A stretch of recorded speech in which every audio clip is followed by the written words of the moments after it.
श्रवण कुमार के माता पिता क्यों थे अंधे? आपने श्रवण कुमार की कहानियां तो सुनी ही होंगी, जो अपने माता पिता की सेवा के लिए किसी भी हद तक जा सकता था। उसके नाम की मिसालें आज तक दी जाती हैं। ये तो आप भी जानते ही होंगे कि श्रवण कुमार के माता पिता अंधे थे और श्रवण कुमार ने अपने माता पिता की हर इच्छा को पूरा किया। लेकिन क्या आपने कभी सोचा कि आखिर उनके माता पिता अंधे क्यों थे? पौराणिक कथाओं में इसका वर्णन किया गया है। चलिए जानते हैं इस कथा के बारे में। त्रेता युग की बात है। एक ऋषि हुआ करते थे जिनका नाम था शांतनु। वो अपनी पत्नी के साथ रहा करते थे जिनका नाम था ज्ञानवंती। दोनों साथ में खुशहाल जीवन बिता रहे थे, लेकिन जीवन में बस एक ही चीज की कमी थी और वो कमी थी संतान की। एक दिन दोनों पति पत्नी इसी विषय में बात कर रहे थे। उसी समय उनके आंगन में ब्रह्म ऋषि नारद जी प्रकट हो गए। दोनों पति पत्नी उनको देखकर खूब खुश हुए। उन्होंने नारद जी की खूब आव भगत की। उनकी सेवा में दोनों ने किसी तरह की कोई कमी नहीं रखी, जिससे नारद मुनि जी बहुत ज्यादा प्रसन्न हुए। उन्होंने ज्ञानवंती को आशीर्वाद दे दिया, सौभाग्यवती भवा, आयुष्मती भवा,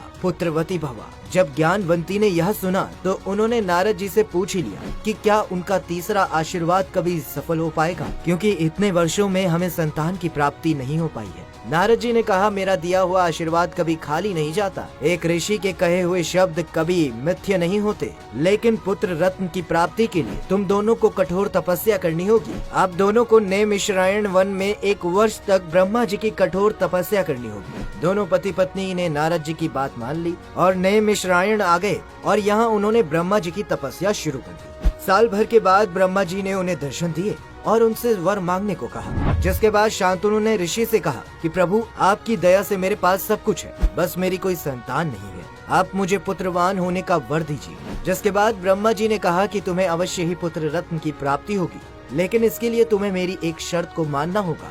उन्होंने कहा कि जैसे ही तुम्हारे घर में पुत्र पैदा होगा, वैसे ही तुम दोनों की आंखों की रोशनी चली जाएगी। पहले तो दोनों दंपत्ति घबराए, लेकिन फिर उन्होंने कहा कि आखिर क्या ही हुआ, यदि हमारी नेत्रों की रोशनी चली जाएगी, कम से कम हमें पुत्र की प्राप्ति तो होगी। कम से कम लोग मुझे इस बात का ताना तो नहीं मारेंगे कि मेरी एक भी संतान नहीं है। इसलिए मुझे आपकी हर शर्त मंजूर है।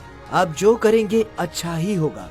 इसके बाद ब्रह्मा जी ने उनकी बातें सुनकर कहा कि मैं तुमको आशीर्वाद देता हूँ कि तुम्हें पुत्र की प्राप्ति होगी। वह पुत्र दुनिया का सबसे अच्छा बेटा बनेगा और संसार भर में उसका नाम युगों युगों तक याद रखा जाएगा। और कुछ समय बाद ऋषि शांतनु और उनकी पत्नी ज्ञानवंती के घर में बच्चे की किलकारियां गूंजी। ऋषि और उनकी पत्नी के घर में पुत्र का जन्म हुआ था, लेकिन जन्म के बाद से ही माता पिता की नेत्र की ज्योति चली गई और वो अंधे हो गए। इस दंपत्ति ने अपने बच्चे का नाम श्रवण कुमार रखा था।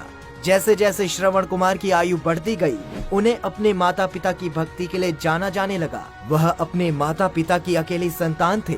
जब भी अच्छे बेटे की बात आती है तो लोग श्रवण कुमार का नाम लेते हैं। उन्होंने अपने कंधों पर कांवड़ लगाकर अपने अंधे माता पिता को तीर्थ यात्रा कराई थी, जिसके बाद वो पूरे जग में प्रख्यात हो गए।